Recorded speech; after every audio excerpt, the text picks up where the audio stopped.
Hello, everybody out there. Welcome to another episode of Trash Talk Podcast. It's Saturday night. We are live. Not when you're watching it, but right now, as we're recording, we are live. That's a fact. We are basically Saturday Night Live. Welcome to another episode. Got a great podcast for you. I'm hyped. Hope you all are hyped.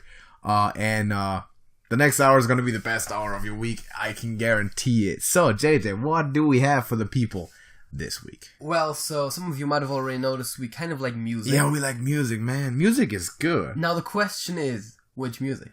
Oh, all of the music. Not all the music. Some of it, but not all of it. But today we're going to learn about that. So you came up with the idea of just writing down a quick top 10 genre list. You specifically said that we weren't going to put too much thought into this. No guarantees. Shooting from the hip. Opinions might change over the course of this topic. Yeah. Just wrote it down like we felt it. And I feel like the bottom 3 or 4 is might just be different. Also, it's probably just gonna be stuff like, oh yeah, this is the least bad out of the bad genres I could think I actually didn't have a bad genre written down. Well, there's of course bad parts of every genre. Yeah. There's bad rock music as well. But every genre that I've written down, there's a variety of stuff that I like. At least more than one song for each. Yeah, I'm not sure how I feel about the bottom 3. But yeah, we'll see. So do you want to start with your number 10? Sure. What's your number 10? For number 10, because I had to come up with a genre that's not totally sucky, and I was running out of genres that I could think of, I just put classical music. Classical, alright. Because there is some actually good stuff. There's good. I know, it's catchy, but I didn't put it. But I was thinking about putting opera or orchestra music at 10. I ended up putting soul at 10. Okay. But I was actually considering putting soul and orchestra classical. That's actually pretty cool. So wait, you're saying classical music would be your favorite type of music if the 10 genres above that disappeared? 9. Or the 9, sorry. Well, I guess? High culture. Who's your top 15 favorite classical composers? Jesus Christ, don't do this to me. How do you like Mozart? Bernstein? Mozart has done some good stuff. Yeah, I know. I was thinking more like Wagner, maybe. Yeah. But yeah. Dude was a Nazi, though. I was a for real Nazi. Yeah, I mean... Right-wing... Whatever. Yeah. I mean, not that it's not a bad thing, but I'm saying, you don't need to be a good person for me to be able to appreciate your art. Sure. Unless your art is charged by you not being a good person. Exactly. If Hitler had been an artist instead of a politician, you'd probably appreciate his art. If it was good art. Well, it wasn't good enough, though, which is why he was declined from his art school, which is why he started becoming a Nazi. Should have become a artist, but whatever. That is a true story. Well, yeah, it's true. Whatever art school rejected Hitler, you're basically responsible for all that shit. I can't remember which one it was, but it was some in Austria, I think, back in the day in his youth. Probably Vienna, somewhere, something like that. But yeah, that's how that happened. What's your number 9, man? My number 9, and I'm pretty sure I know what it is, but I'm just gonna double check it. Yeah, it's it's rap. It's rap. It's number 9. All right. So generally not a big fan, but there's a handful of songs that are okay. Yeah. So yeah. You got any one song that's all right? Mom Spaghetti. I was thinking, I'm not even sure how exactly classification works, but Gangsta's Paradise, is that considered rap? Yeah, that's rap. Because there is only rapping parts in there. Yeah, it's rap. It's old school rap. There is some rap rock songs that are kind of okay, you got, which is kind of rap. I mean, you got quote unquote classy old school rappers like Tupac.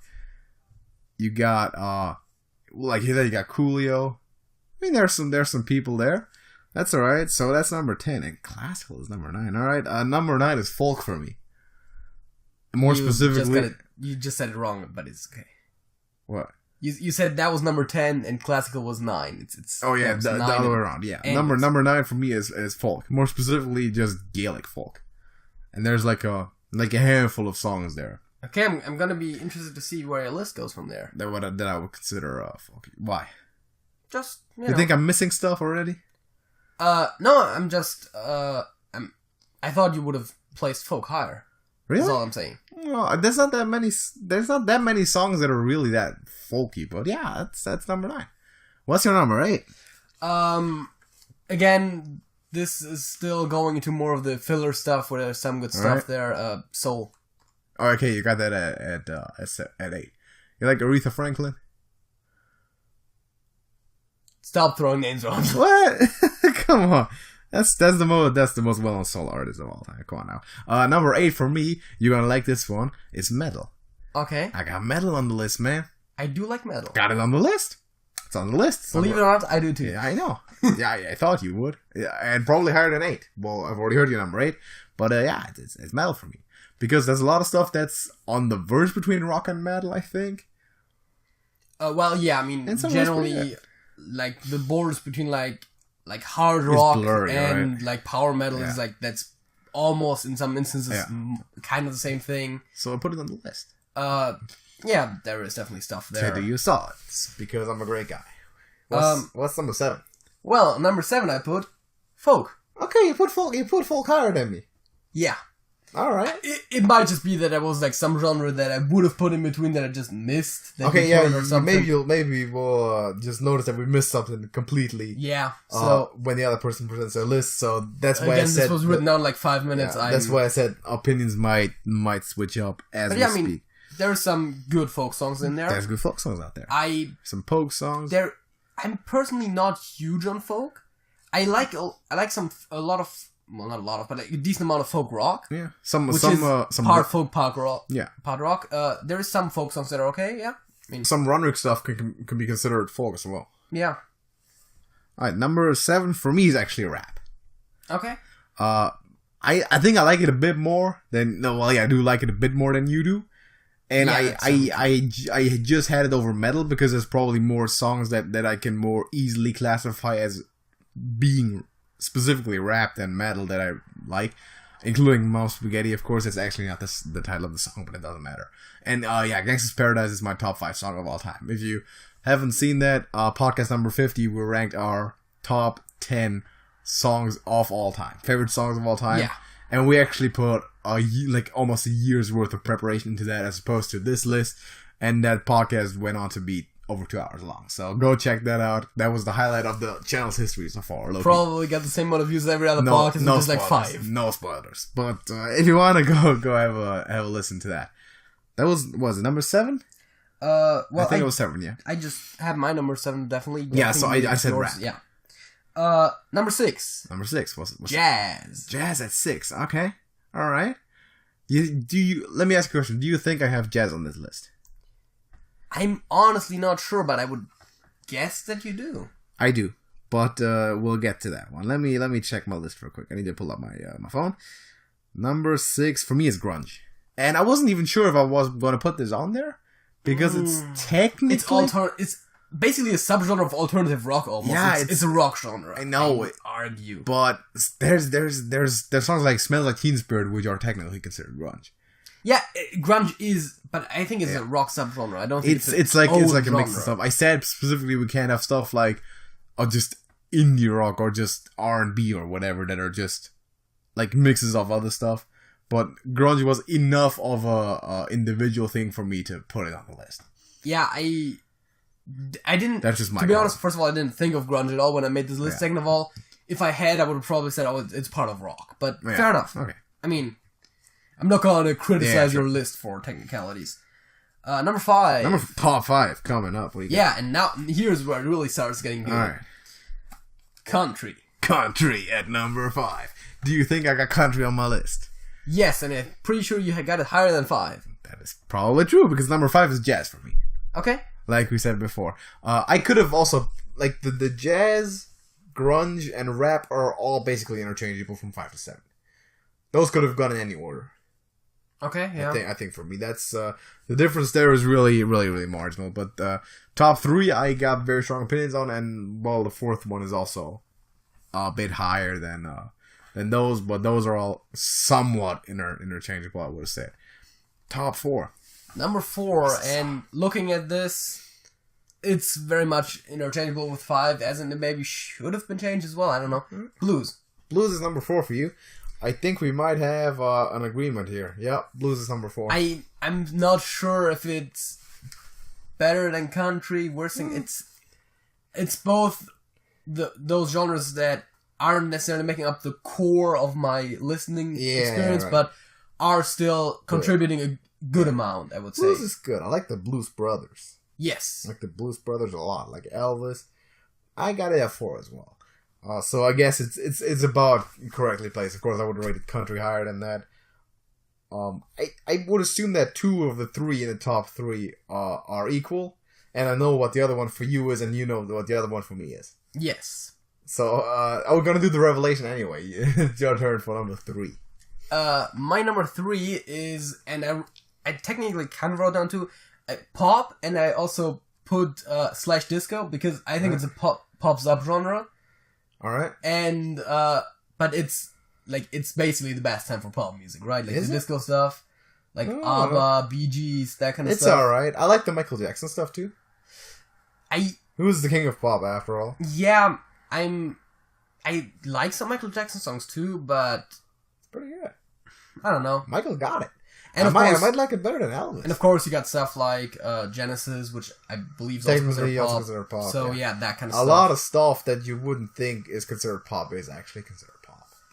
It's one of the broader... I'm fairly certain that my song of the week is considered a pop song. I didn't check, and genres are... Doesn't pop just mean like popular or something? Isn't that where it comes from? Yeah, pop is popular music, but I still believe that there is classifications there. Yeah, probably. Popular culture, pop is pop culture, right? So that's probably what that means. Number 3 is also pop for me.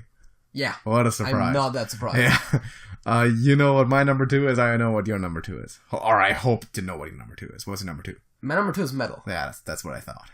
You were scared for a second there. Just one number 1. I was like, no. You didn't go that far. But I had it on my list too. Yeah, so I mean, this might be somewhat informed by the fact that I've been listening to metal a lot more lately. Yeah. But I mean, I don't think metal over pop is justified by that reason. But I can understand why you baited yourself into putting it that way. But it's also one of those things where, to go back to pop, it's a bit tough where which songs considered pop, which is rock. I think if you were to go through your entire playlist and like write down every song that's considered pop and every song that's considered metal and look at them like compared to each other, you'd probably say that the pop list is better. I can definitely tell you that the pop list is more because ABBA alone is like 30 songs. Yeah, exactly. But you had Genesis in the top 2 band at one point. Yes. Craziness, by the way. So those 2 are actually, if you actually think about it, more probably closer than I would have thought when I initially wrote it down. But yeah, I mean, again, I wouldn't be surprised if in like half a year I would be like, okay, you know what? Looked at it, all the songs, looked at the classifications, haven't listened to metal as much. Maybe and pop goes is up 2. there again. Maybe country goes up, blues goes up, or something like that. On this list, I wouldn't really expect metal to drop below 3. Alright. But... Alright. Well, I would assume that long-term movie over pop. Take a wild guess what's my number 2. Country. That is correct. Because of, well, first of all, John Fogerty is the best single musician of all time. I don't care what anyone says about that. He's the greatest. The GOAT. Absolute GOAT. And there's a lot of stuff that's like really, really country that I also like bands like Alabama. I'm not that big on Alabama. I like Alabama a lot. But like there's definitely good country music. I mean, there's CCR, there's John Denver, there's some good stuff. Even John Denver is considered country for the most part. Yeah. So that's number 2, and well, our number 1 genre is rock for both of us. Obviously. There's no question about that. That's kind of like the way it is with the bands most of the time, or at least it was in the beginning when it was obviously Bon Jovi. I mean, that's the whole thing. Is like a lot of our favorite bands are rock bands. A lot of our favorite songs are rock songs, obviously. And even if you look at the entire list, you will see that if you were to somehow place them on like maybe like a line or like a 2-dimensional plane or something, you would always have rock kind of at the center. Yeah, I always feel like, you know, on one axis it's like on one side of rock is pop, on the other is metal, and then on a different axis maybe there's like country. All right.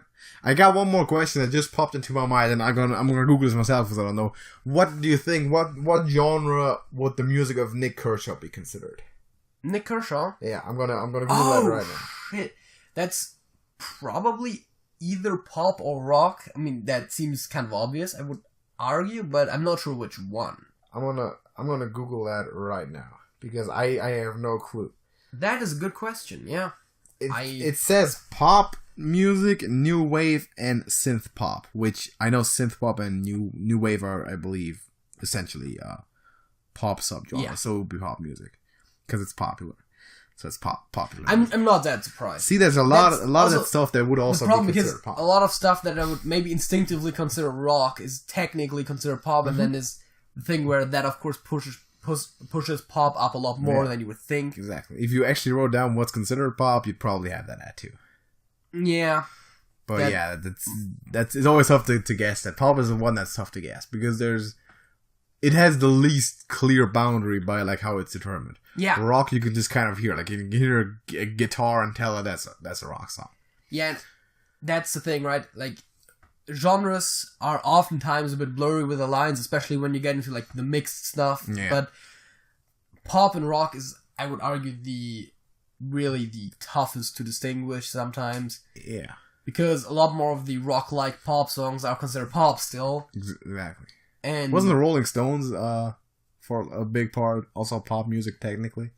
I don't even know, man. I think we had that at some earlier point where we talked about it, or Guns N' Roses or something, even though that seems more rock. But yeah, there's a lot of the tough to distinguish there. So, what's your favorite music genre? Let us know in the comment section as we're going to hop into the halftime show. What do we have for the halftime show? Well, we've got a little game that we've played before, and the premise is very simple. Would you rather? Would you rather? We're going to ask a question, and we give options, and the other person is supposed to choose which of those hypothetical options they would the most rathest. You know what I just thought about? What? I really like games that explain themselves just in the title. Yeah, I know, right? That's really practical. Yeah, like Who Am I? Yeah, but even more, would you rather? Because it's just, you get to ask the question, and then you get asked, what would you rather? Yeah, or like Monopoly too. Yeah, but like those have a lot of very depth rules, but some games, like simple, just playing around spot is like, that's the name of the game, that's how it's played, it's all the same. Yeah, like would you rather? Cock magic? Yeah, exactly. Yeah, that's a South Park reference. I know. Alright, do you want to start? What's the first would you rather question? Okay, so interestingly enough, due to us doing this channel, we've gotten into gaming a bit more. And I might have asked you something along those lines before, but it was literally the first thing that came to mind, so I wrote down no Hearthstone or no Madden. Tough. See, okay, here's what I'm going. Here's right now. I'm just gonna say no Madden because I currently don't have the current Madden. Okay. And I also don't have a PlayStation Plus at the moment, like a subscription anymore, because it's just hell expensive. And I figured that the time that I now have, isn't worth the $50 a year anymore that I actually have to play. Most of the time I would have said no Hearthstone, obviously. But right now, I play that more than I play Madden. No, I just play Madden offline, like right now. And okay. I'm still somewhat active in the community, but I'm no longer trying to play it competitively like I did. And I don't have Madden 19. I'm also not planning on buying it really. I might get into more competitive style or more dedicated style Madden again, but at this current moment, like if you ask me for the next year or so, I want to say no Madden. Okay. All time though, it's still gonna be tough. You can ask me that again in 10 years, something like that. I think 10 years on Trash Talk Podcast, number like 570. Yeah, exactly. 580. Millions of people watching. All right, let me pull up my list, and I have a go. I have a bunch of good ones. Right, this might be the best Would You Rather list that I have ever written down. Okay, which is not that good because mine is a bit lackluster. I like mine. So first one, there's actually 3 options. You get to choose between. That's cheating. No, it's not cheating. Anyways, option number 1 is you can never again listen to the radio and you get $100. Option number 2 is you can never again watch television and you get $10,000. Option number 3 is you can never again use the internet and get $1 million. Okay, so television is actually just talking about like cable and satellite television, not like any like TV shows on the TV original stuff also counts, so no Netflix and stuff. YouTube is cool. TV original also not on the internet, because then I knew that would be too easy. I don't watch in that case television at all because you can stream everything, right? Yeah. So for me, for example, I wouldn't choose it because I would count sports. Like I couldn't watch football if I picked no TV, even though I watch it on the internet. Okay, yeah. So WWE Network and all that stuff. Because otherwise, that's the obvious choice. That's the obvious choice. Because, yeah, I mean, I watch a bit tougher. Basically all my shows through Netflix these days. Of course. Then the no radio, of course, is an easy choice to make. Like, if you basically gave me that deal, I would take it instantly. But the thing is, I've got other options that of course are more profitable. Yeah. Lately, I've been barely listening to the radio at all. The most I listen to the radio is probably in the morning, like if I'm having breakfast and like the radio is on. But I could literally just... Web radio. Wouldn't count though. Yeah, but I could just put in my flash drive with like 1,000 songs and then just put it on random and just play it. It's cool. I do most of my music listening either through YouTube or through MP3 files that are on my computer. No internet is... No. That's just no. Because... So, I'm going to actually throw in the fourth option, no books and get $1. That's stupid. I know. Because I would already take the no radio option in a heartbeat, so getting a less profitable option is not really... No TV... That's tough, man. I'm just gonna say no radio, but the no TV option is tempting because of the money, of course. So you're saying no radio. Yeah.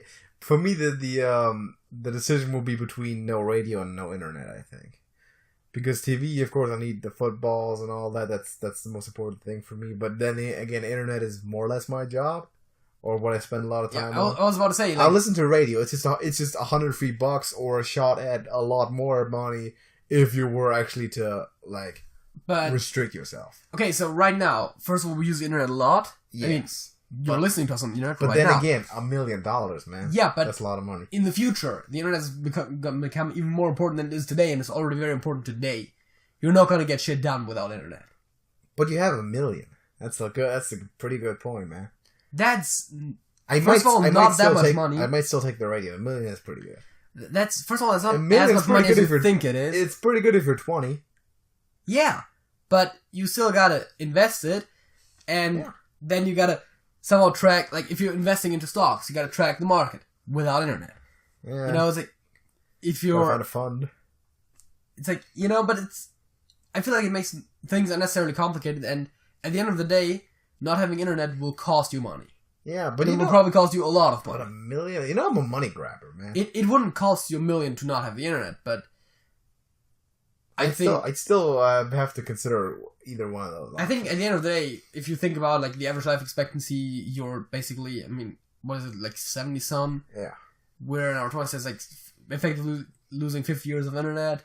Yeah. For $1 million, what amount of money are you losing for not having internet? No internet bills, that's nice. But I still don't think it's worth a lot more time on your hands. I think we could do a lot if we didn't have internet. There'd be a lot of positives that we don't even think about. But that's also a thing for a second topic. Yeah. So let's not take way too much from that. It's your turn again. It is my turn again. It is your turn. Well, this is probably the most basic thing on this list. All right. But it's still a somewhat interesting question. Let's hear it. And I'm just going to preface this with saying that there's going to be... You're not going to use a loophole here. You're going to answer this one honestly. Oh, shit. Because you could... The way I word it is just taller or shorter. Okay. And I'm not going to be like, oh yeah, like half an inch. It's like, we're actually talking about a significant change here, okay? From what I currently am. Yes. The brainless hedonist in me wants to say taller because then I can be like, oh yeah, I can be an even better athlete.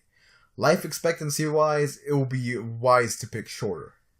Because I'm already 6 feet, which I'm cool at. But short people tend to live longer. You're pretty much, I think, slightly above average.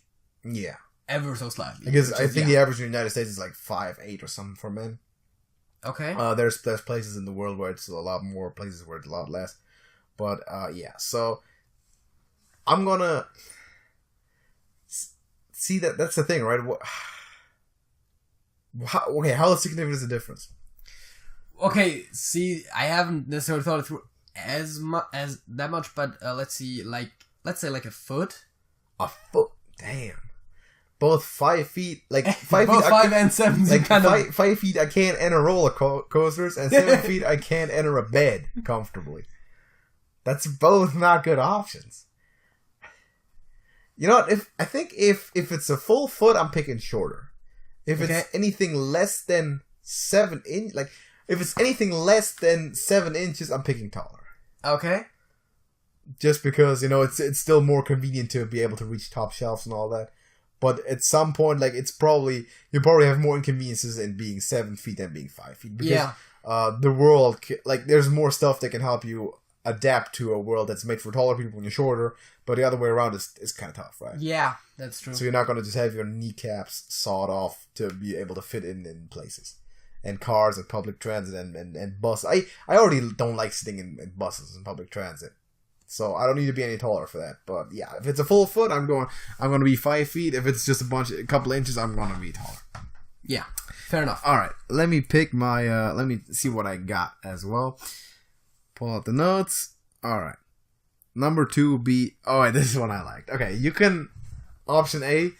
The only thing you can eat for the rest of your life is Buffalo Wild Wings. So. Option A, you can only eat Buffalo Wild Wings for the rest of your life. I mean, that doesn't sound too bad, but it also sounds very unhealthy when you think about it. All you can do. And option 2 is that there's actual buffaloes with wings. And they're everywhere, and you can't get rid of them. That's option 2. That actually sounds kind of fun. I know. I'll take option 2. Okay, I also have another condition in there. If we add to that you can also only wear one shoe at a time. and there's winged buffalo that you cannot get rid of and that are everywhere. That last part sounds very random and not at all related to the thing. But the problem is, if you can only eat the Buffalo Wild Wings, you're probably gonna die sooner or later of like missing some vital stuff in your diet. Sure. So I would still have to pick the second option, even if it's inconvenient. But there's big buffalo flying against your house and all that, and you can't get rid of them. Like they're everywhere, dude. They're blocking streets, transportation. They'll be tearing down telephone poles, power outages all the time. Can't do anything about them. So okay. You know what? I might just be like, okay, I'm gonna go with the wings. Yeah, but that's on a balanced diet. Yeah, but still, like the other life would be. Even though it'd be hilarious, it would be kind of obnoxious at some point. Yeah, but like, the wings. It's like you're missing something in your diet. You're probably gonna die. Yeah, but the other thing is like that's like a Rick and Morty type of thing where it's fun for a cutaway. But if you, or Family Guy thing. But if you like live there and like legit, you can't do anything. I don't know if I want to live 50 years in that world or 20 in the one where I get unlimited wings and only wings. I might go with the wings, man. That's just my choice, though. All right, number 3 for me. This is an interesting one. People often discuss in those would you rather scenarios, they discuss superpowers. All right. Yeah. So I'm asking you, would you rather have super strength or flight? Ah, damn. Both are good. Yes. Let me think what I can like. Hey, is flight like limited? Like, can I only levitate for a while? Can I fly indefinitely? Can I travel through space? Like, can I leave the Earth's atmosphere? Let's say no. I would say definitely no to space.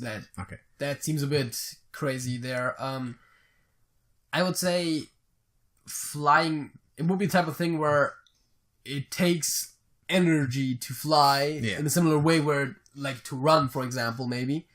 So in that you could get better at it if you do it a lot, that kind of stuff.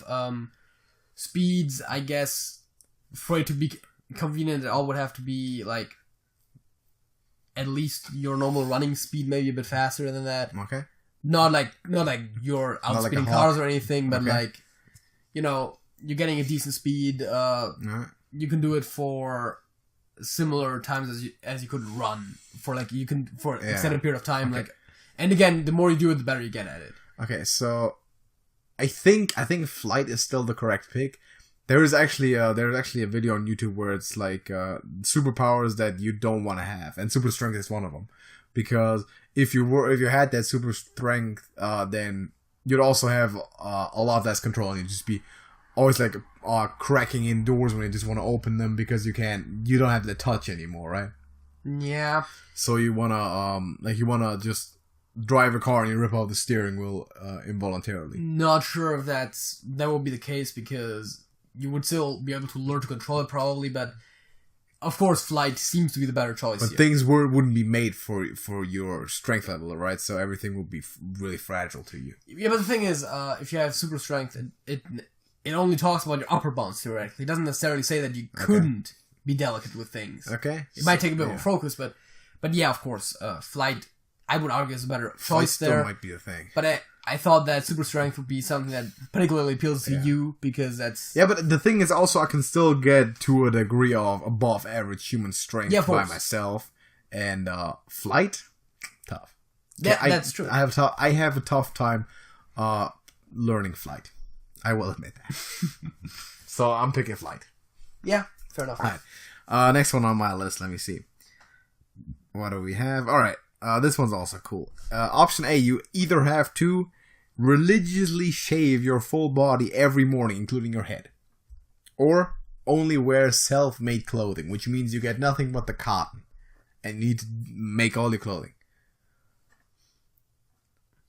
I'll pick the self-made clothing. Alright. Because you can learn the process of making it. Alright. And you also don't have to do it like on a daily basis. You just sit down on the weekend, make all the clothes that you'll need in the near future. You know, if something gets... You need to make your shoes too. Like everything. Yeah, but again, the logic still applies. And it's going to be it's going to be a huge hassle in the beginning. Yeah. But you're going to get used to it. The shaving thing, that's going to take a while. I mean, yeah. Every single day. Gotta run around with a bald head too.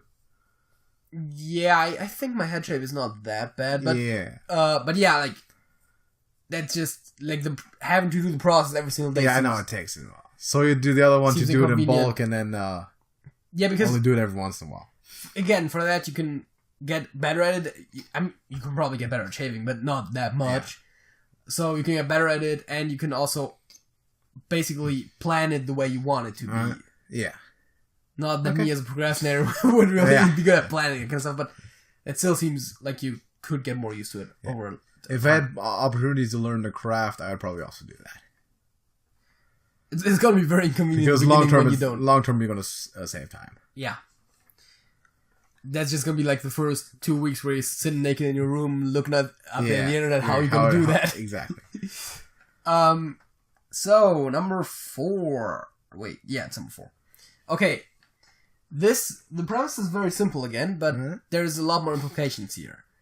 The idea of, would you rather on the spot be older, like be at a further point in your life, or be younger, like be able to maybe redo some stuff? Like, if you were like, you know, all of a sudden you were like 10, you could like redo school basically. Do I retain memory? Yes. So I go back to 10 and memorize everything over the last 10 years? Yes. I'm going back. Bitcoin, baby! Easy. Okay, let's say it is not like straight up time travel, it only affects like your age and your position in the world. So no financial advice. So there's no historical knowledge, but you would still be like, if you're going, say to like age 10 or something, you would still be at age 10 knowing all the stuff, like having all the knowledge to do the degrees that you have and stuff like that. Well, okay, so if I knew at age 10 what I know now, I could be a child prodigy and just get into all basically kinds of colleges. There is useful academic knowledge, but I wouldn't let you retain I wouldn't let you cheat the historical knowledge because of course going back to the past, knowing lottery numbers, investment advice. Yeah. Of course. If I travel forward, I mean, that's exactly what I don't want to do, right? Be at the same place that I am now, mentally in the future. That's true. So obviously, I'm going back. I mean, I'd have to do stuff that I did before again, but it would be a lot easier to, for example, to go through school. Yeah. Because you already know everything. It's like it's even easier now. So that's don't put any effort in ever and still be better than everyone by a landslide. Yeah, no problem, because I already done it before. I already know it. So no problem. I would go back. Yeah, no doubt. Yeah, I would probably agree. Yeah. So I just thought that was an interesting scenario. Yeah, it's alright. That's a writing prompt or something. Like you should put that on Reddit. r/writing prompts. Right. Yeah. It's a thing. Of course, it's a thing. Next, I think I've seen that before too. Yeah. Yeah, everything's a thing on Reddit. This next one is very straightforward. A, be dead. B, be the only one alive. Sole survivor, cursed with second sight. Or just be dead, but everyone else stays alive. Well, B. So be the only one alive. Yeah. Okay. I could see that be maddening on a long-term thing, but like for a while that's probably still. But the thing is, the worst thing that can happen to you in that point is that you also die reasonably soon. Yeah. If you cannot sustain yourself at all. Yeah, but to be by yourself. I mean, I can.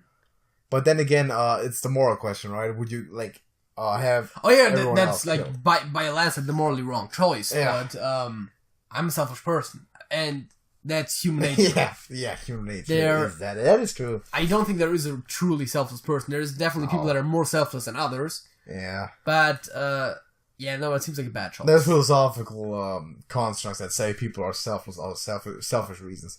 There's I've heard about that before too. But Soul Survivor, definitely. Yeah, okay, Soul Survivor. Also, yeah, probably right when that happens, we'll probably first of all pull up that song. Pull that song up. Absolutely, play that. It's gonna slowly get worse when like the electrical grid starts breaking down, running out of food, stops working. You never run out of food. Well, if you keep moving, and I mean, you can break it into everywhere and grab it's stuff. kind of like the zombie apocalypse, but without the other annoying survivors and the zombies. Yeah, exactly. It's great. Yeah, it's actually pretty good. But you don't have no more internet or power or running water or electricity for that matter, except if you set it up yourself. Well, running water, there's still fountains and stuff. Those would not stop working. For electricity, there's generators. You could just get like a gas generator. Yeah. You can get the resources. You can literally pump the gas out of cars.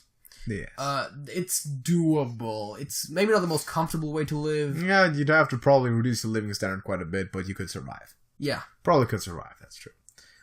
Especially with all stores open for you to plunder whenever you feel like it. Yeah, the problem with that is just that a lot of the food will spoil.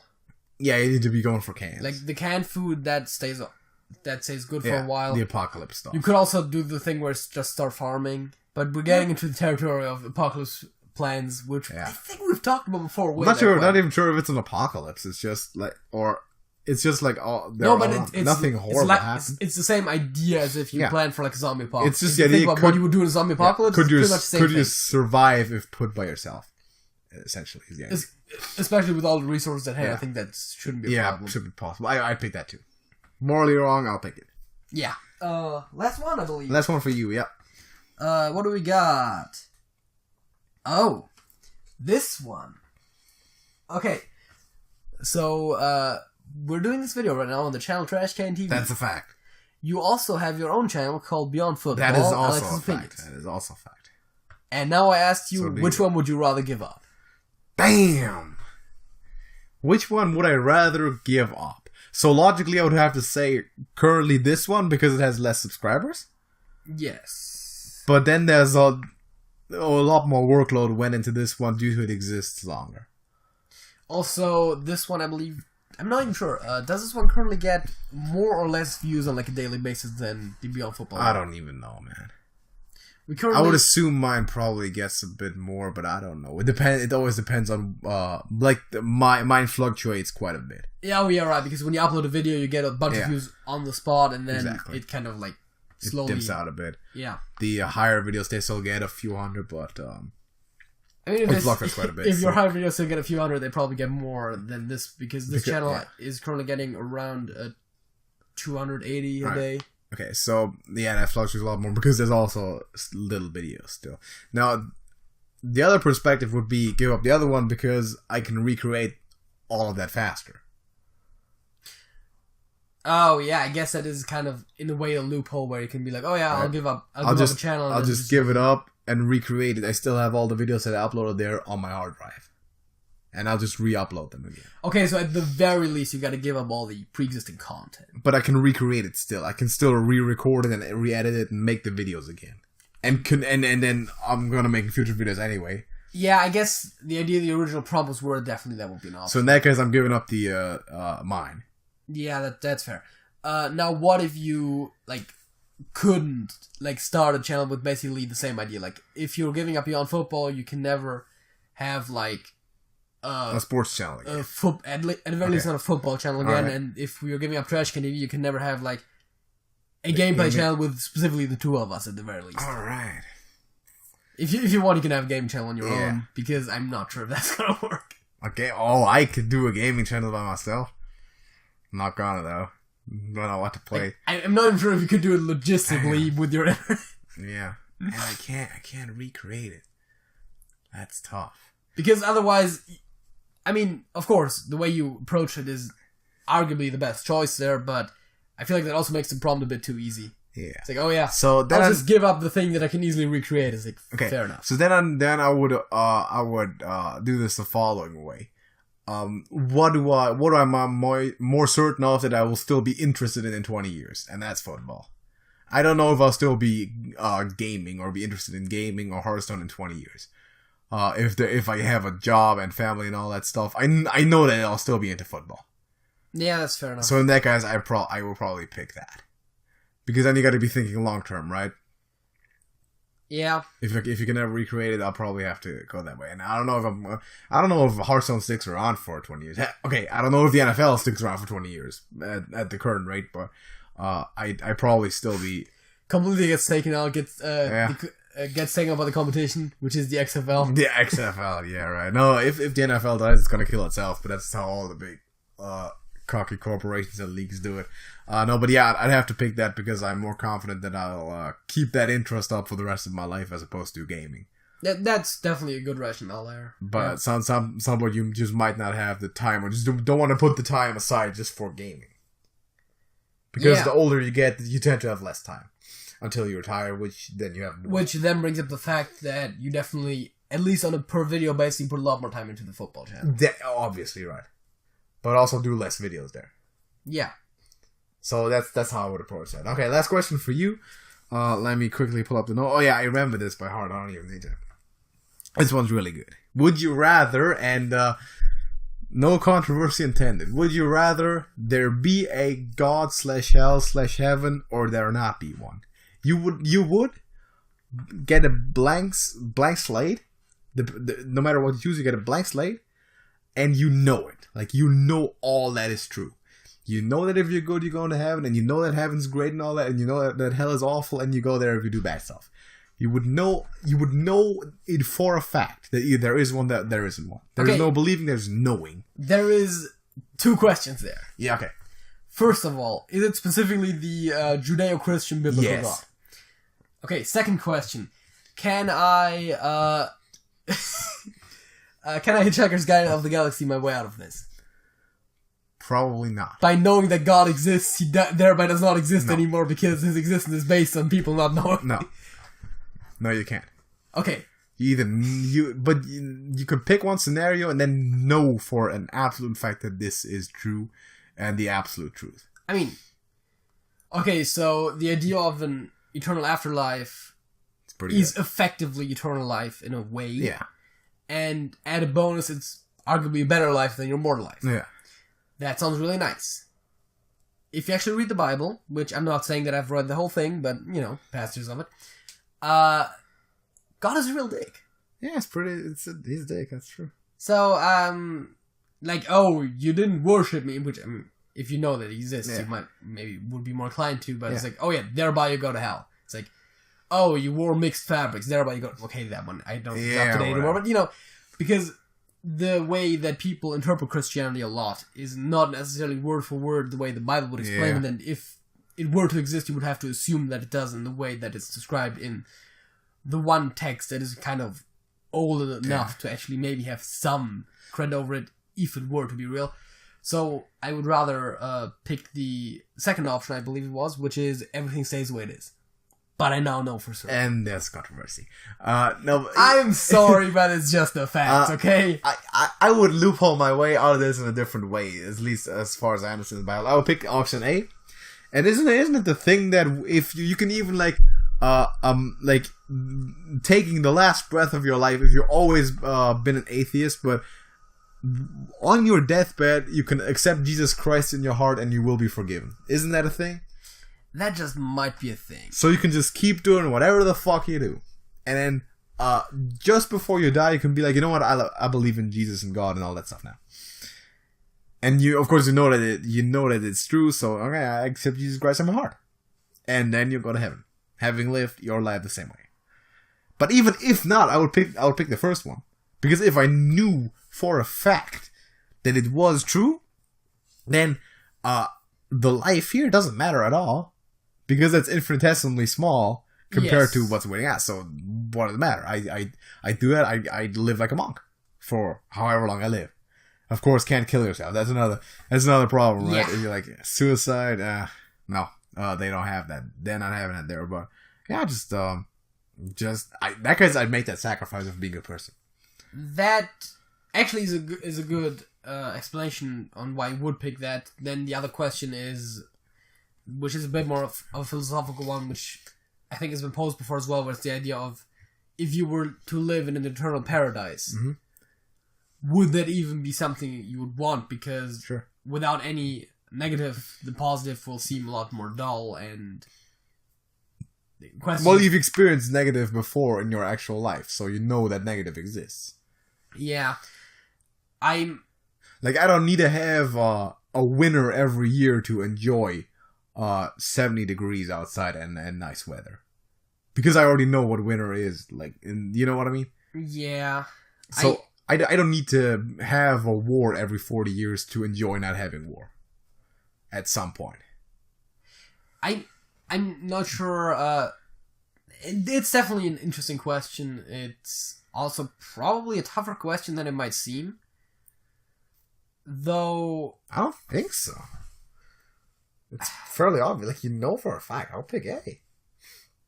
Because your life at that point doesn't matter. Yeah, but at that point you're pledging yourself to the guy who didn't want us to have knowledge, right? So what? You know it's... I would argue that Satan is a more sympathetic character than God. But you know that in that case, it's all of it is true. And our Lord and Savior Jesus Christ is almighty and all righteous. And you know it for a fact, and so you wouldn't have those thoughts because you knew that it was the case. I think that's a no-brainer. Actually, just pick A and then go for it. I think this might also, in part, be based on different understandings of the religion. Of course, the way that most people treat it, that's definitely a good idea, because everyone's just like, oh yeah, like, be generally a kind of a nice person, and God is perfect and nice and everything. Yeah. Okay, sure. But I've actually thought about this before, and I should probably at some point sit down and actually read the Bible as a whole thing, although that's probably not going to be the most comfortable thing to be doing, because wordings are a bit antiquated and stuff, and the story doesn't flow that nicely. But a lot of the stuff that I do know about the Bible makes me think that it's kind of like, when you think about it more, that God might actually be the bad guy, because the whole thing of, like, if you just think about Genesis, I think it's Genesis you can't look at that like it's a fan theory that might be true or something like that. That, you know what, a plot twist, God is actually a bad guy. It doesn't work like that, because in the hypothetical that I put, it's the way it's laid out. Like when humanity was still in Eden, the idea was there was this tree with the forbidden fruit on it. Yeah. And, by the way, never said that it was an apple, but that's a whole different story. Yeah. And then, that could have been a fact. Anyways. Could have been a fact. Then, like, the devil basically goes to humanity and is like, oh yeah, eat that. Hey, eat this, you'll have knowledge. Yeah. And then they eat it, and then God's like, oh yeah, I told you to not eat this. Yeah. Fuck off. No more eternal life. Yeah, right. Like, basically, like, an eternal race of suffering and death and stuff like that. Exactly. Pretty much a vindictive son of a bitch. Well, yeah, but it's like, knowledge. My creation, it's, you know, it's, I want to teach you discipline. Yeah, he seems kind of like a tyrant, I don't know. But that's still not the hypothetical, though. In the hypothetical, he is the way he's described. He's all good. and exists and is for real and all good and almighty and just the best. Well, if he truly is all good, then maybe one is not a bad choice. So I would do that. That's the end of the halftime show, by the way. That was a long halftime show, but those were interesting. I like. We should at some point actually like invest the time to read the Bible and make that like a full topic, or maybe a full podcast just talking about like how maybe we're gonna become a religious channel now. No, not necessarily, but the idea of like how like maybe modern interpretations of certain things differ from the way it was actually written. Yeah. See, the thing with this is I don't feel like that's gonna accomplish anything. Because people believe what they're gonna believe. No, of course. I'm not saying that we shouldn't necessarily change people's opinions, but the thing is that I think that Christianity as it's practiced today, in a lot of ways, actually differs from the original writings. Of course. Which then, of course, brings up the question of why does it even work that way? I feel like religion is actually a very interesting topic.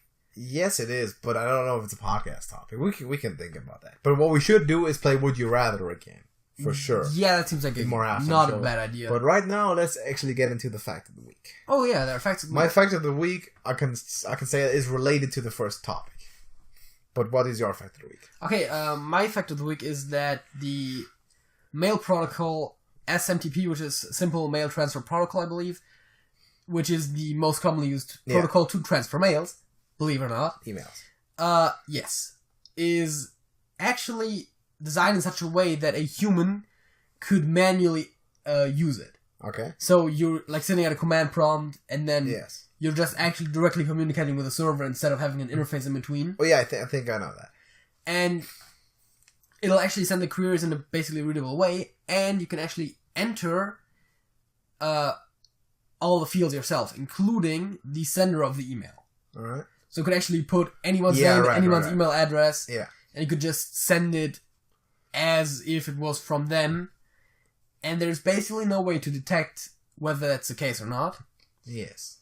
Now, given that, most mail servers today do have security measures that will like check for any inconsistencies in the mail, and if you try to enter it by hand, you're basically bound to make some kind of mistake. Yeah. So, don't do this yourself. Yeah. You'll probably get some kind of authorities knocking on your door, and at the very least the mail will get rejected. Leave it to the professional hackers. Don't do it, but theoretically, that will be possible. Okay. I mean, that's an interesting fact. Again, security measures have increased since it was designed way back when. Exists as measures. So, don't just go like, oh, I can manipulate mails. We've actually done that in college on like a local mail server that doesn't actually connect to the internet or anything. Yeah. That's interesting. That's an experiment. It's pretty cool for such a theoretical subject. But it's my fact of the week. Are you familiar with the game Hangman? Yes. Do you know what the hardest Hangman word to guess is in the English language? I do not, but you did at one point talk about the longest word in the English language, which might and I guess that makes it easier because there's a bunch of letters in there. There's like every letter in there. Yeah, that's stupid. What do you want to guess the amount of letters?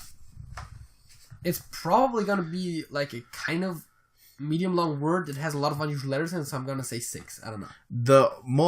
The toughest word to guess in Hangman is jazz.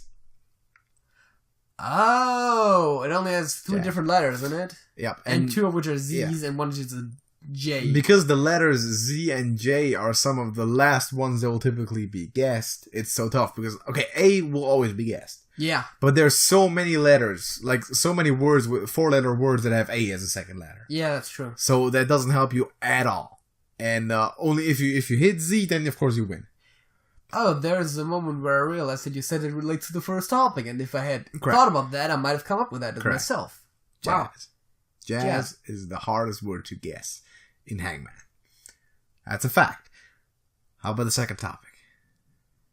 So, the second topic actually is inspired by a conversation that we had when we last recorded. As are a lot of these topics, if you haven't picked up on that yet. So, we actually discussed like how the world is changing and how it is, well, if it's changing for the better or worse. I think I wrote down 3 the times they are phrases or questions that came up in that conversation, just to spark the conversation again and maybe talk about more in depth about it. I can't wait for you to completely misinterpret my quotes now. I didn't necessarily write down. Okay, go. It's more like questions based on the conversation. All right, yeah, sure. Also, of course, we're not like sociologists or whatever. Yeah. I believe that's correct. Psychologists. I thought you were just gonna be like, okay, like reading off the script. Alex once said, this and this and this, and I love Satan, or something like that. I would like to add to that conversation. I do love Satan. Yeah, I know you do. I know you do. No, but I just wrote down like, has society improved? Have people become less social? And is texting superior? That's just basically questions that were kind of coming up. And so the easiest one to answer is texting superior, and the answer is no, because it essentially is devoid of important forms of communication in most huge and most importantly body language, but also intonation. Yeah, but which is definitely true, and I think the answer to that one is actually not as cut and dry as you're making it sound. I think it is. For a lot of conversation, it is better to have either a face-to-face conversation or just voice chat or something where you can just talk, because that way information usually flows more smoothly as well. I know that text, like pure text, is generally better for just conveying exact information. Like that's why books are really good for that. But in terms of like communication, like versatility, communication, face-to-face communication is a better communication. But I think in certain situations, it's preferable if you have maybe some time to think about answers. Also, the idea to be able to just write down a very exact answer, as you said, where it's like you can convey very specific information very easily. Well, if you need a very exact answer in like a debate or something, you can prepare that beforehand. And if you need a little while to think about the correct answer, how to word it, you can do that in the conversation as well. Be like, okay, let me think about that. Yeah, but that's always possible. In general, you could basically, whenever you write an answer to something, you basically got some time to think about it without anyone questioning why it takes you a minute to answer a text. You can word something a bit more carefully, maybe, which of course, again, you are usually not having debates in that way, so It doesn't matter as much. But there is definitely advantages there. But yeah, overall, probably not superior. Not superior. But it does have added advantages over specifically face-to-face conversation, where it's just you can basically do it whenever, wherever. Yeah, in very specific circumstances. Yes. But that's also then again like calling someone or having a voice chat with them would still be a better option for conveying a lot of the information. Because most communication takes part subconsciously, and like 80% or 90% of communication is body language. If you're talking to someone actually in real life. You know what's the worst possible way to communicate with someone? What? Voice messages. Voice messages are pretty bad.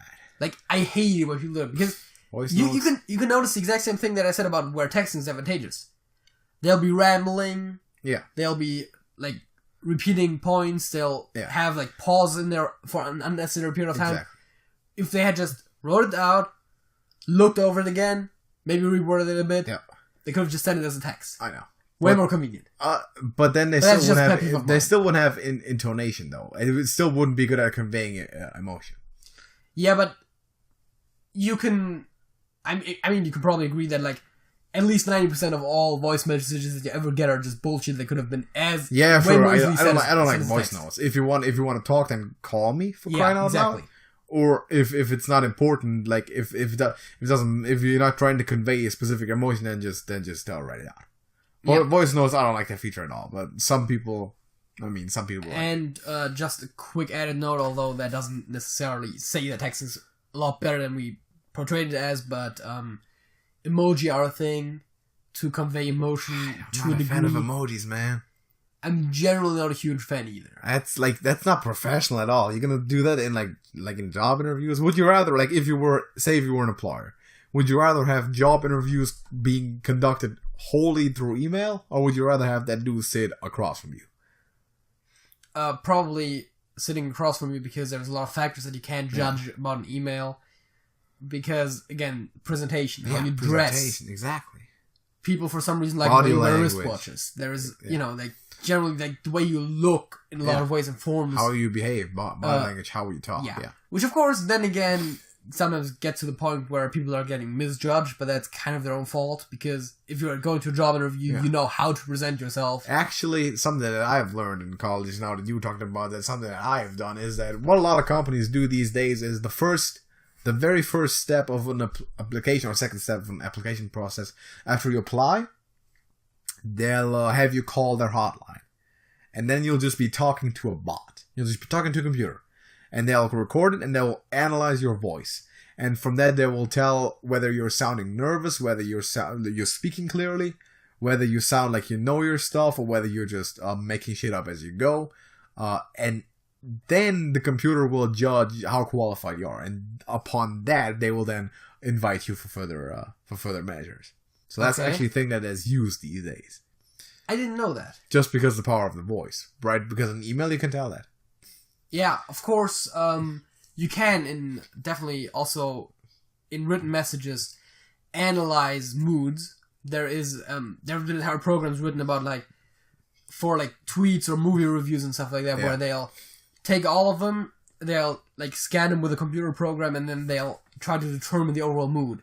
I've actually seen an interesting video about that where they were looking at movie reviews, and they were comparing the star rating to just what was actually said in the reviews, and it turns out that the star ratings are sometimes more skewed by maybe fans, like, of the franchise maybe rating it 5 stars, but then actually in the text using a lot of more negative language because they didn't particularly like the movie, but they still think that it's rated worse than it should be, thereby they're pushing the rating up. Okay.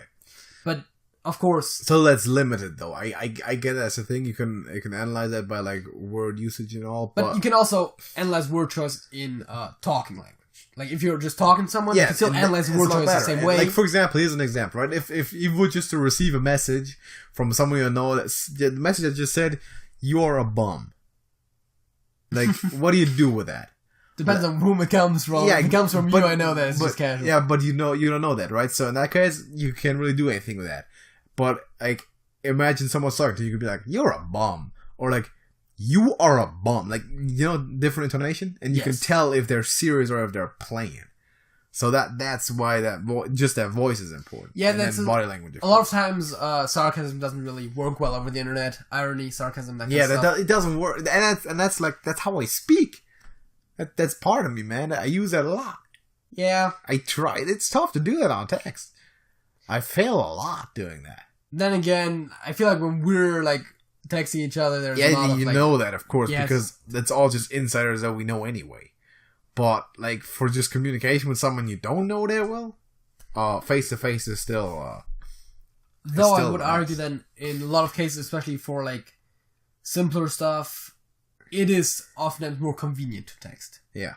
Well, yeah, it's more convenient. See, texting is good, but as a catalyst, not as a thing. It's better to set up a meeting. Right? That's how the job interview stuff works. You shoot them an email, and they'll respond to set up a meeting for the job interview. That's why online dating sites work, because it's fast, and you can just shoot a message, be like, "Hey, what's up? Let's meet." And then you meet up, and then you speak face to face, because that's when the communication actually occurs. The important one. The texting, it's more convenient. You can do that from home. You can mass produce that to set up the actual meeting communication. In that it fills a good role. But in then, like, conveying the actual stuff and communicating, having the conversation, the face to face is still superior. Yeah, I'm not going to disagree with that. I just threw that out there.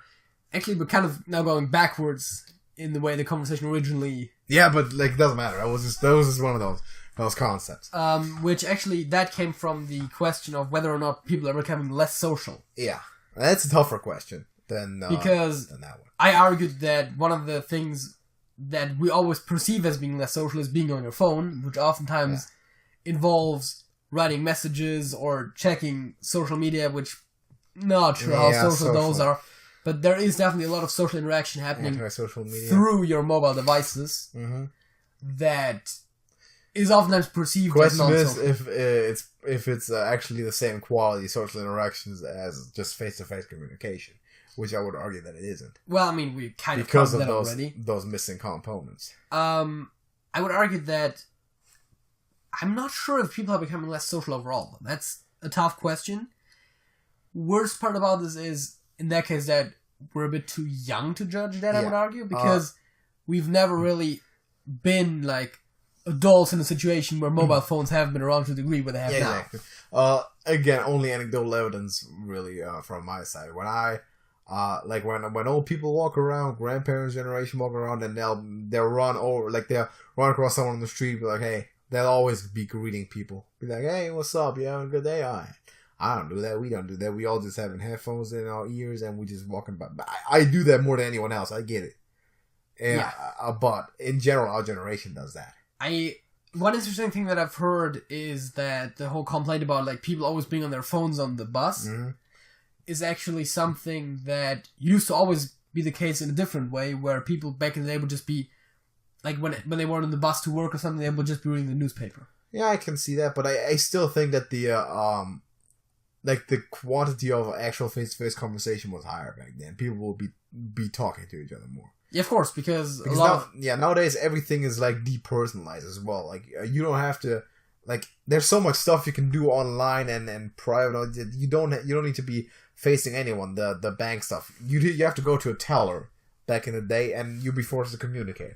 You'd have to go to a baker or a butcher and be forced to communicate. Yeah. These days, they started getting rid of cashiers. They got self-checkout lines. The human interaction is getting less and less and less as technology progresses in those everyday situations. Which for some of those is actually preferable, but that doesn't necessarily. Yeah, but but what we're talking about are people becoming less social. Yeah, of course. I'm this again. We're not even saying that less social is necessarily worse, although humans are by nature social animals, and social isolation is a problem. Yeah, and it does have negative effects on mental health. Yeah. Mental health has actually been getting worse over time as well. Oh, yeah. Been getting really bad. Two factors there being that people are actually worse off, and that things are more easily diagnosed as psychological problems that just wouldn't have been considered a problem before. Yeah, also like the accessibility of stuff. Like you can, it's so much easier to compare yourself to everything else these days. Yeah. Via stuff like the internet and social media. Yeah, actually, TV social media is a strong contributor in people's psychological health deteriorating. Absolutely. Especially, I think there's been studies that have proven that like if you go to Facebook, or I think the new hip thing is Instagram. Yeah, something like that. A lot, and you see like pictures of people that were like, having on a great vacation, because no one posts bad stuff there. Like everyone's social media profile is just the best 5% of their life. Yeah, let's say primarily, but yeah, there's a lot of like, oh hey, took this photo at a perfect angle with perfect lighting, then still photoshopped it afterwards while still having tons of makeup on. Been those great places and everything is wonderful and all that. You're not gonna read about everyone's like, oh shit, I have to go to work now. Oh shit, this and this. Car broke down. Fuck. Well, maybe you do sometimes, but like people will document the good stuff there. And if you think that's real, if you compare yourself to that shit. Yeah, the problem is that most people present themselves in a way that they're trying to make themselves look as good as they can, and in doing so, that's a problem. People compare themselves to that presentation of the person rather than to the actual person as they are. What you should be comparing yourself to is yourself, by the way. Your past self. Because that's the only thing. Like, yourself is that can be your only standard. People are getting away from the man in the glass more and more. The man in the glass principle, I don't give a shit about that anymore. And that's actually that problem. I'm pretty sure that is not necessarily a new occurrence. I'm pretty sure people were always comparing themselves to others. Just that now they're not even comparing themselves to actual human beings anymore, but rather to personas. And of course, industrialized standards are insane. Like the Hollywood type standards is it's crazy. Yeah, although some of those have actually been like very recently, like in the last 1 or 2 years, have been kind of getting better. Like Hollywood is diversifying more in multiple ways. The modeling industry has kind of more embraced the idea of people that don't actually look like your traditional top model as models, but that's also always like small slices of the That's industry. not to say that the regular traditional model looks anywhere good or anything like that. Because that's not the case. I would agree with that, but for some reason, that is a beauty center. Yeah. And again, some industries and small very warped industry are going away from that a bit, but that's still not saying that the actual systematic problem doesn't exist anymore. So that's an undeniable truth. The mental health impact of the connectivity, like being connected 24/7, that's definitely undeniable. And social media contributes to that a lot. There's been studies that have shown that. I couldn't cite any specific ones because I got bad memory, but those exist. To counter that, always go back and read The Man in the Glass and start holding yourself to your own standards and not anyone else's, because that's never going to get you anywhere. If you want to check out a previous podcast, we actually talked about the Man in the Glass concept. Yes. Right now, I know that my song of the week should be Man in the Mirror by Michael Jackson, but it isn't. Actually, it should have been in that one, but it also wasn't. I'm going to use it at some point. I guess the last point on this list, let's quickly talk about that. Yeah. Has society improved? That's the toughest question. Yeah. I'm not going to answer it definitively. It's the broadest one. Yeah, I'm not going to answer it definitively. I would argue that that's really depends on what you look at and how you weigh it. My gut feeling would just be to say no. Because there is aspects that have gotten better, there's aspects that have gotten worse. Yeah, medicine's gotten better. That's almost less of a society and more of just a... I guess it depends. Well, it's still a society thing, right? Yeah. So, in that regard, of course, technology, medicine, that kind of relates to a degree. Like, generally anything that is basically based on, like, the natural sciences. Yeah. But if you're going to be just socially, like sociability, mental health, and all that's all gotten worse. We determined that. Yeah, like, most of that has definitely gotten worse. If you wanted to put it on that. I wouldn't be surprised there are some things... You could talk about, if you want to, political ideology, too. Oh, God. But let's not do that in this video. Like, the other ones are more or less objective factors. We can say, like, has technology gotten more advanced? Some people might say that's a bad thing, but most people would argue that technology getting better overall is a good thing. It might have negative implications, but those would then be different categories. We can argue whether it's like sociability and mental health or general health has gotten better. Those are two very separate factors because physical health has some aspects gotten better because of medicine getting better, in other aspects worse because people are just not eating well, they're not exercising because it's possible. Like it's totally possible. If you had done that in like the Stone Ages or even the Middle Ages, if people were actually putting the effort into that stuff as opposed to just medicine, like do whatever the fuck you want, get a disease and then cured by medicine. Like if people were to just eat right and exercise and not drink or do any drugs and all that, the overall health would have improved drastically. But because people essentially work against the progress of medicine, it's like the progress really is slowed down quite a bit. Of like life expectancy. I think the our generation is supposed to be the first generation in the Western world since like hundreds of years that will have a lower life expectancy than our parents' generation. Really? Yeah. I mean, it's not too surprising, but that is definitely alarming. Yeah, exactly, right? Because if that trend keeps up, then humanity as a whole arguably is regressing because while there is a lot of factors that you could try to to judge society by, is like technology, mental health, like standard of living, quality of life, that kind of stuff. Yeah. But at the end of the day, biological organisms generally have two goals: survival and reproduction. Yes. Which one is part of the other, of course. Which at the end of the day... They go together. Yeah, I mean, that is like the individual organism. Right. Then the group as a whole, the species, will then have the goal to survive as a whole. Yeah. Which is then again caused by the other two. Exactly. So, if you look at that, then of course, life expectancy going down And also, mind you, childbirth rates are, at least in some parts of the world, going down. Would be negatives. Then again, overpopulation could also be a problem. It's really a tough issue at all. Yeah. So we can't answer that question definitively. So I guess for the broader question that I led this with the has society improved? Tough question. The other two, a bit more easily to answer. Yeah. And I guess also the core of this topic. Yeah, I think so. That was the most important one. Let's, though, before we go, leave the people on a high note. And a bad musical pun. With the song of the week. JJ, what is your song of the week? Okay, so I said before, I'm fairly certain this is considered a pop song. As a matter of fact, I wouldn't know what else it would be considered. Right. And it's a song that I've known for quite a while, that I've also liked for quite a while, but that I've, for some reason, never got around to adding to my playlist. Right. What is that? It's by no means an exceptionally great song, but it's a good song. Okay. And that is Angels by Robbie Williams. I'm not sure if I know that song.